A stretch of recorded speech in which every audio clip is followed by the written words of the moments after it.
Welcome, welcome, y'all. Last exercise of the morning routine. Gotta get a little excited. Just knowing that I'm about to have a routine knocked down so I can go eat. Yeah! I'm about to go eat a gram of protein for every pound of body weight. So I eat about 11 ounces. When I convert the grams into ounces, it ends up being about 11 ounces. I usually eat a piece of fruit, maybe an apple, orange, banana, pear, peach. I love peaches, especially such a good, juicy peach. And, you know, certain stuff tastes better cold or room temperature. Peaches, to me, taste better room temperature. It's like freezing them almost kind of hardens the flavor, if that makes sense. Hello, kitty cats. Hello. Hey, mommy cat, I got your baby. She's purring in my lap. She's safe. She's good. Whoop. Almost fell. Whoop. Almost fell. Whoop. Almost fell. Nah. Like safe, huh? Little baby. Like not little bitty baby. Get up. And you know, let's get down.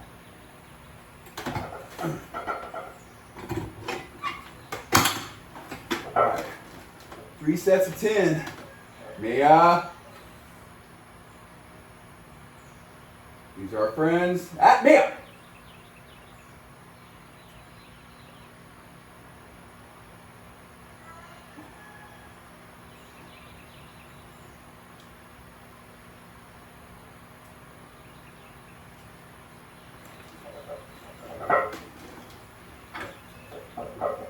Mia! Mia! Don't even look at him right now. You're being a bad girl. Go away. I'm not a bad girl, Daddy. I just want to play. No one wants to play with me. I'm too big and rough and clumsy. I'm just a big dumb puppy.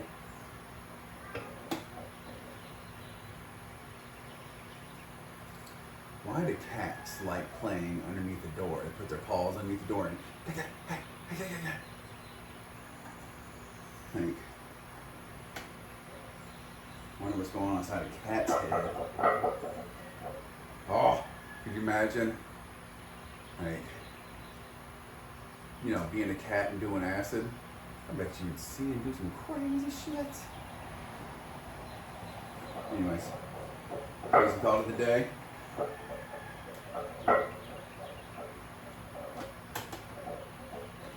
Weird thought of the day. Cat on acid. Oh, goddamn, my balls are all squished. Jesus Christ. It's a gift and a curse to have such giant balls. Alright. 1, 2, 3, 4, 5, 6, 7, 8.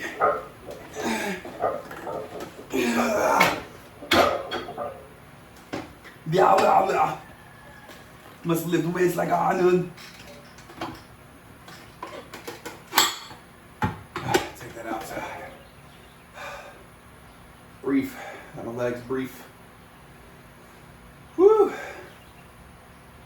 really is a gift and a curse to have such giant balls.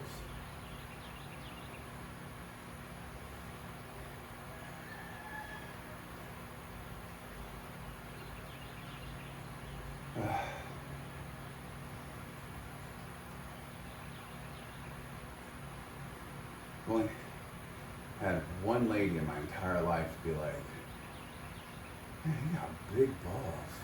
I always wanted to be with a guy with big balls. Like, you fucking freak.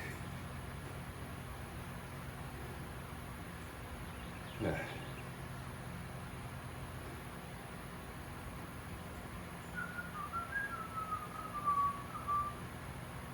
We're about to do an set. Oh, they do it all day.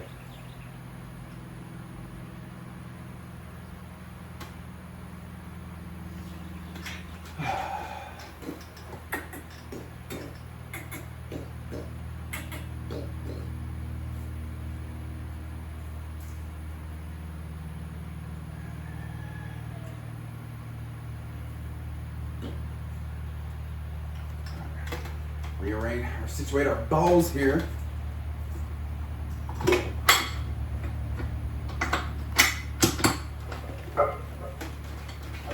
Try to keep my legs a little wide. Balls some space. Space balls. That's a funny movie. Maybe I'll watch that today. Every time I think of Spaceballs, I think of that one scene where they're combing the desert to look for Luke Skywalker and whatever. And then they literally have those giant combs combing the desert. I love all those old, oh my God, what's that director's name? Mel Brooks. Mel Brooks? Yeah, Mel Brooks.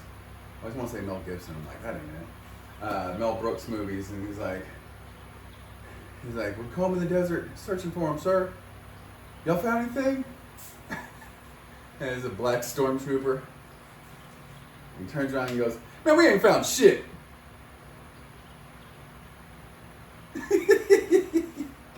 I love, like, immature humor. I mean, I'm immature, so of course I love it. But, you know, I also love, you know, satire and, you know, sarcasm and all that shit. Good stuff, good stuff. All right, you know what's good stuff is doing another set. 1, 2, 3, let's go. 1, 2, hate the weights. 3, 4, 5, 6, 7, 8. That's what it means to hate the weights. Just like that, fellas.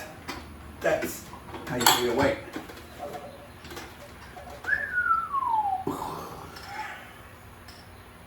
Dropping bombs like I was in Vietnam. That's what I do in the bathroom every morning. I drink my water, I drink my coffee, my pre-workout. I go drop in Nagasaki, which, as I know, is Japan, not Vietnam.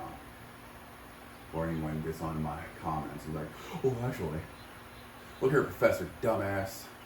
Can't take a joke. It's a joke, not a dick. Don't take it so hard. Lesson of the day.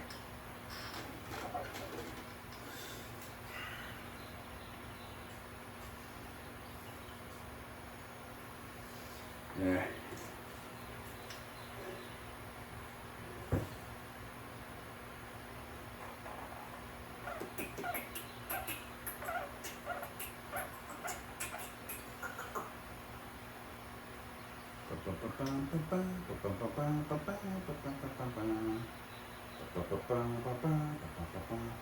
I don't know what song that is. I just know that I remember it as a kid from Bugs Bunny.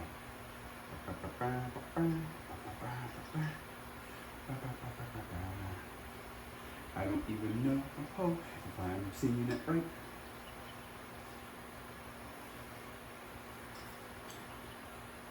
Pepe Le Pew. They took Pepe Le Pew out because he's like, you know, chasing after a girl and unsolicited. How else is a guy really supposed to like get a girl? Like, no girl is standing there with a sign being like, ready for a man to talk to me now. And then we all just get in a single file line and be like, hello, ma'am. I would like to make advances on you. Like, that's what feminists say. And if a woman's like that, guys, run. Run like hell.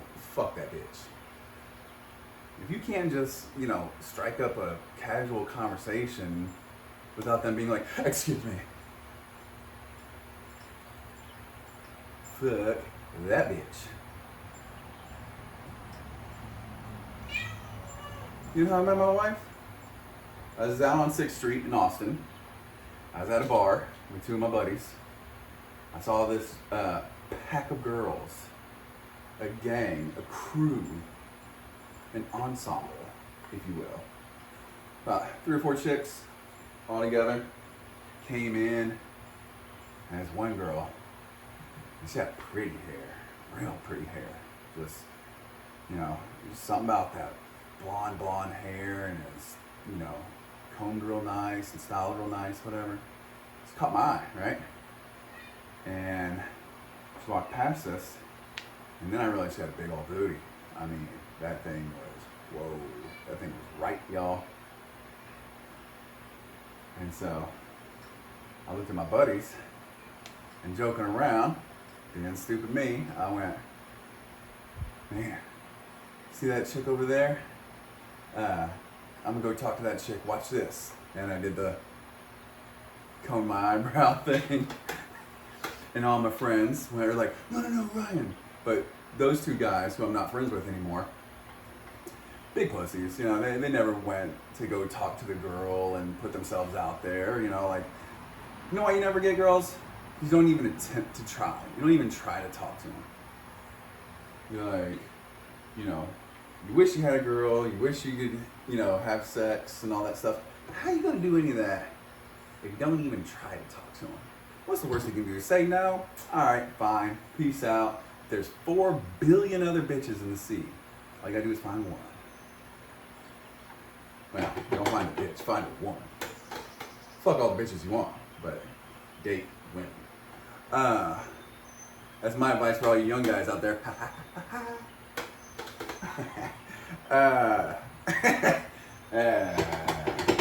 Anyways, reliving memories in my head there.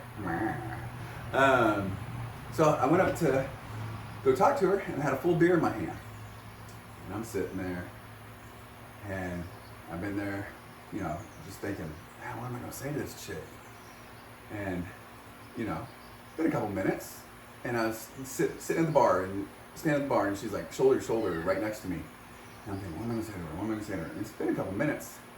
And I know she's waiting on drink and everything. And so I go, man, what's a motherfucker got to do around here to get a drink?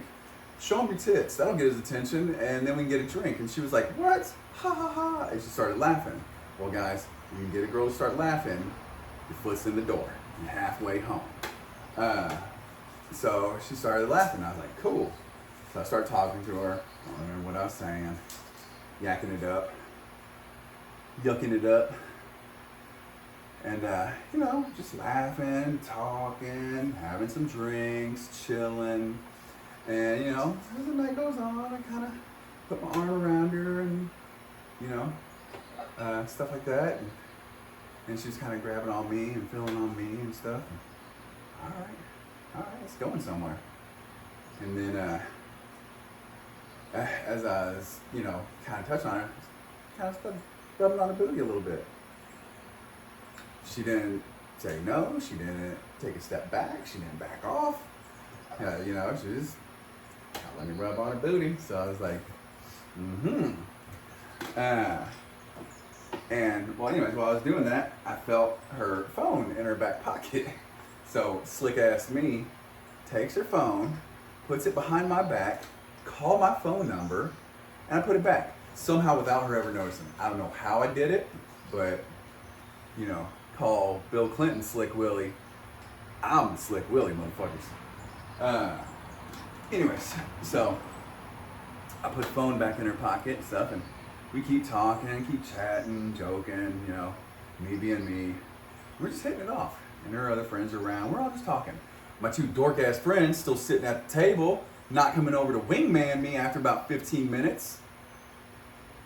I don't know the bro code. Like, they're so lame, they won't even wingman. Anyways, and if you're like that, yeah, it's nerve-wracking the first time you ever try to go and talk to a girl, but you know, it's like doing a bench press, right? The first time you ever get on the bench press, it's hard. You do a little bit more weight. And, you know, then after a while, it gets a little bit easier. Then you add more weight. And you add more weight. And you add more weight. The next thing you know, you're fucking good at this shit. Same with anything in life. Anyway, I know I'm talking a lot, and I'll do this set here in a sec, but I like this story, so I'm gonna tell it. Stop kidding. So then, one of our other friends who wasn't there the whole time comes up into the bar and walks in, and out of nowhere just gets in my face and goes, "All men are liars." And I'm like, "Oh, what the fuck, bitch?" And I just like, I didn't say nothing to her because I'm too busy over here trying to mac. And so, you know, a couple minutes later, they all decide they're going to go to a different bar and go dancing. She's like, "You want to come dancing with us? Come on." And like, I'm looking at her other friend, and I'm like, ain't going to do it. So, I You know, in my head, I'm thinking birds of a feather flock together. If that bitch is crazy, all these bitches are crazy. So, like, nope. She went on her way, we went on our way. Whatever. I still had her phone number though. But I was thinking, man, I am never gonna fucking call this bitch ever again. Fucking crazy broad. Well, a couple days go by, and I'm like, oh, I got that chick's phone number. I guess I got horny one day. Oh, I got that chick's phone number. So I called her. And she's like, how'd you get my phone number? And that's when I was like, well, what happened was. And so, you know, should have been a red flag. Too late now, lady. You're married with 2 kids. Anyways, she, you know, we start talking over the phone. Next day. You know, decide to meet up on the weekend. You know, go hang out, and I mean the rest is kind of history. But got you now, bitch.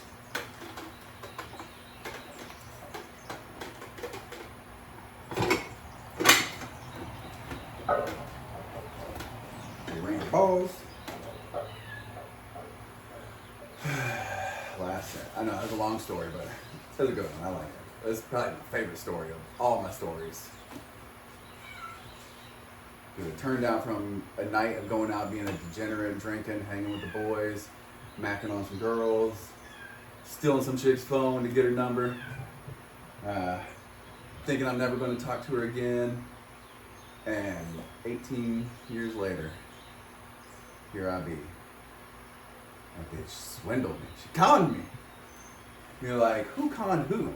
This was just, you know, her playing the long game. What's up, Meow Meow? Alright. That's it. Like, who conned who? Like, well, I conned her in the beginning. You know, like, oh, you're gonna let me have sex with you? Nah, joke's on you. But then, you know, the long game, like, joke's on you. You bought me a house and gave me 2 kids. And bought me cars and, one of these days, pow, right in the kisser. I figure if I haven't, you know, what was that, The Honeymooners? And isn't that the show that the Flintstones is based on? I don't know. Anyways. Figure if I haven't, you know, give her one right in the kisser in 18 years, probably not going to happen anytime soon. But there's always hope. I'm holding out, y'all. I'm playing the long game.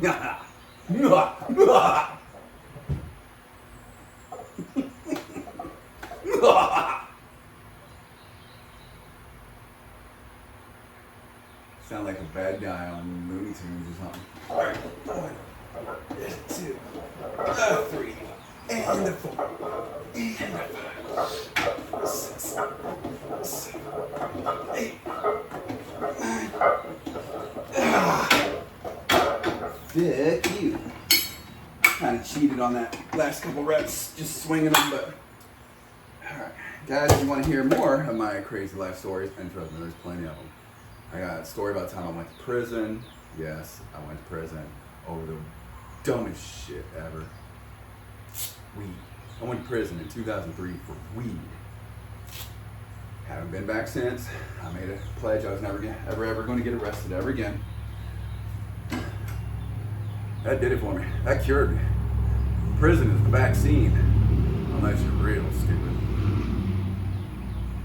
Anyway, yeah, I went to prison for growing weed in 2003, and now that shit's fucking legal damn near everywhere. Pissing me off. My record should be expunged. I should be cleared of all charges.